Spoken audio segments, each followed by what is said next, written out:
From the current rumors, it looks like the next MacBook Pro 13 will be right around the corner, and it could be coming from the next Apple event, and that could be potentially as early as March. But even with the short turnaround time until the new exciting thing hits the market, I still have to say, you should not wait around for the next version of the MacBook Pro 13. So why is that? Let's find out. And while we're finding out, I'd like to thank today's sponsor, Squarespace. Yes, even though it's practically tomorrow when we will find out what the next MacBook Pro looks like, it's still really hard to recommend somebody wait if you needed to get something today. And that's not only a valid argument for the next couple of weeks, even after this video goes live and the M2 MacBook or whatever it's called comes out, unless it's a shocking development or upgrade as big as we saw from the Intel MacBook to the M1 MacBook, I would still imagine that everything that I'm going to say in this video will remain true. And that's where I think a lot of tech enthusiasts and people that follow tech get it wrong. When I need a tablet or a laptop for a project, or I've got a family member asking me for recommendations, they aren't, I'm not, and you aren't asking because you want to wait a couple of weeks or a couple of months. You need a tool now. You could sum up all of these videos with my almost dogmatic catchphrase: if you have a need now, buy what you need now. From what I've seen online, it looks like the next version of the MacBook Pro 13 will essentially be the same MacBook Pro 13 we've seen for the past few years. Even though I'm telling you not to wait, I do think this is a smart move on Apple's part. Prior to the M1 chip being released, the MacBook Pro 13 was my favorite computer in all of Apple's lineup. It brought the perfect mix of portability, power, and price reasonableness that was pretty hard to top a few years ago. In fact, I think the MacBook Pro 13 has developed a very well-earned reputation as the best entry point into the Apple computer world. It's about the least scary and intimidating laptop that you can buy. I think it's kind of been supplanted by the MacBook Air at this point, but still, I really like that Apple uses it, or at least its predecessors, as a way of introducing new technology in the guise of an old friend. I think the M1 MacBook Pro 13 was a fantastic way to convince folks to give a full ARM-based computer a shot, and introducing the M2 or its predecessor is a smart move. The whole paragraph was to say that my program manager part of my brain likes the move on Apple's part. It keeps design and production costs down, allowing them to do more without passing on a significant price to us. But that doesn't mean that it's going to be a computer that has enough value-added proposition to wait for it. From the rumors, it looks like the M2 MacBook Pro 13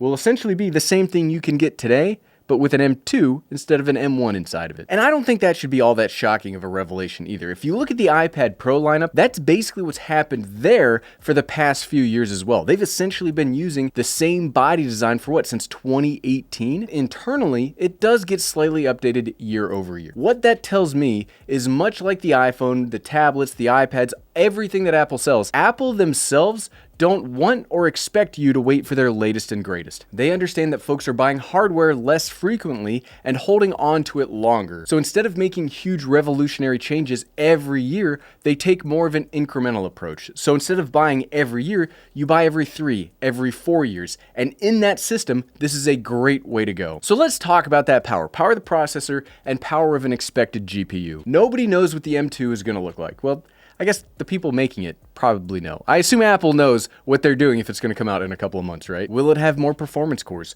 Will it have more efficiency cores? Will it have a bigger and beefier GPU? Honestly, who knows and who cares? I get a ton of angry comments below these videos because I don't benchmark everything and I don't use all sorts of bar charts and comparisons that we run the same test 1,000 times.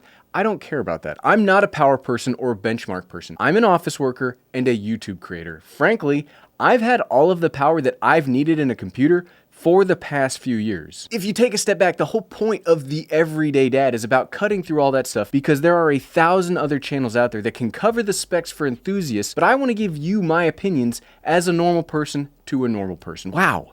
That was a tangent, but I think we can easily do an analogy comparison and that we could see gains, yes, but it will be something more akin to the difference between an A12X and an A12Z.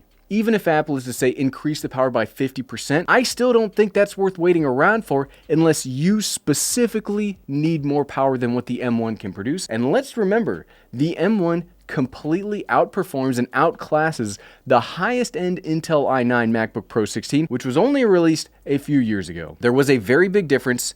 Intel to Apple, but I think Apple to Apple, we're going to see a flattening of the curve. And let's remember, if you do need more horsepower, the 14 and 16-inch M1 MacBook Pros, they exist. The only reason I would recommend waiting is the same singular reason why I would recommend waiting for the M2 MacBook Air. If Apple is able to take some cues from the M1 Pro and M1 Max processors and increase the external display capability, okay, then I would say wait for that. The current M1 MacBook Pro 13, like the other M1 standard computers, can only export out to one 6K display. But their Pro versions of that processor, they were able to increase that to 2 or 3, depending on what level of chip you buy. And I am really hoping that one of the benefits of a hypothetical M2 is the ability to gain that extra functionality. Because it is very nice to be able to use these laptops both as laptops, but also as your desktop computer. I'm using a MacBook as my desktop computer right now. The next reason not to wait for the M2 MacBook Pro 13 is in the display of the laptop.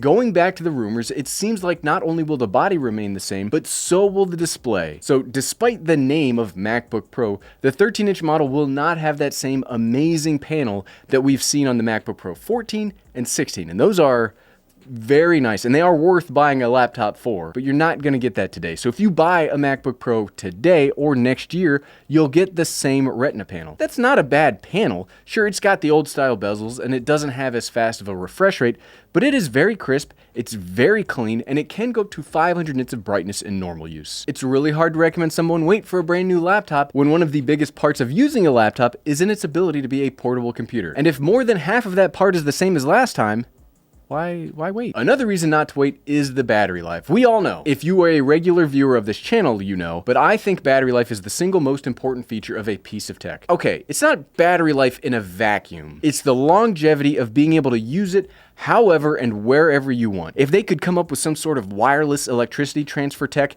so you don't need the batteries, like the power is flowing all around you, sure, in that specific futuristic Tomorrowland, we don't need to think about battery life as much. But in today's world, batteries are what we got. That was a weird, wow, why did I write that? Obviously, we won't get hard official battery numbers until we get the laptops in hand, but let's make some assumptions. The physical laptop isn't changing, so it would be very difficult, if not impossible, for Apple to increase the size of the battery. And the bar chart of performance always has to go up because that's how you sell new products. Entropy and physics still exist in this universe, so it will still take power to run the processor, and if they are making the processor more powerful, there is a very good chance that it will take more power to run. I'm not a chip designer, but I think I can add 1 + 1 to get 3.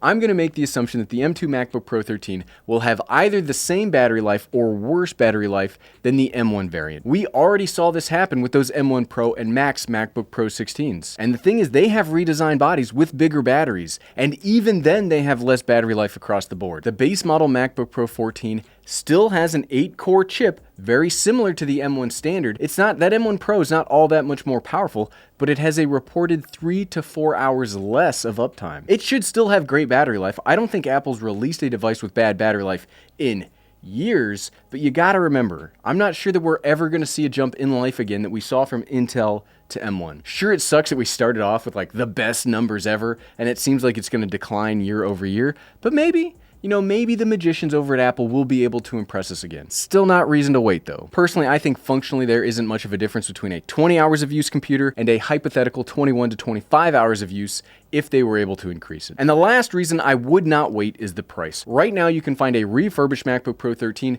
for $1099, so $200 right off the top, and it gets treated like it's brand new. You would still have to wait for the M2 MacBook Pro 13 to be released, and with current chip shortage, logistical issues, and general overall inflation, I could very easily see them having to increase the overall price of the MacBooks coming out this year. Maybe that's just me being pessimistic about the future, but if you were trying to get your budget to go as far as possible, buying a new MacBook at release, it's not going to be a path towards that. Sure, the new computer will eventually come out on the refurbished site, but I bet it's going to take far longer than it has happened for in previous generations. Look, we can do some comparisons. If you look at the M1s, they were released brand new in November of 2020, and they started popping up refurbished by about March of 2021. The M1 Pros and Maxes were released in October of last year, and Apple is still having problems filling their current orders. I check pretty often, but the newest options still haven't hit the refurbished market, and I would imagine it's going to take some time for those to come out. So if we keep moving that down the line of new releases, if your plan is to wait for it to come out, thereby saving some money buying refurbished, well,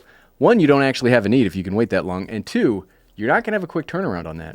Look, I think buying refurbished is the best way to get into the ecosystem, but that means you don't wait around for the latest offerings. You can wait a couple of days for the site to be updated and replenished and buy it then. That store stock is always being updated, so check back every couple of days and you can probably find exactly what you want. But at the end of the day, so what, right? Yes, I'm excited to see what Apple comes out with this year. I'm excited to see the M2. I'm excited to see if the MacBook Pro 13 can take the crown for best portable entry-level machine from the MacBook era. But I'm planning on buying these other way because I make all this content. If you don't, well, you shouldn't base your own personal purchasing plans about what I and other folks that make content. You shouldn't try to keep up with us. I think if you need a computer today that has excellent battery life, excellent power, and still has the touch bar, the MacBook Pro 13 is the best option that you can find, and you can find it today for even less money. It's a win-win. Today's sponsor, Squarespace. You can create your own very beautiful website. Squarespace is the all-in-one platform to build a professional website,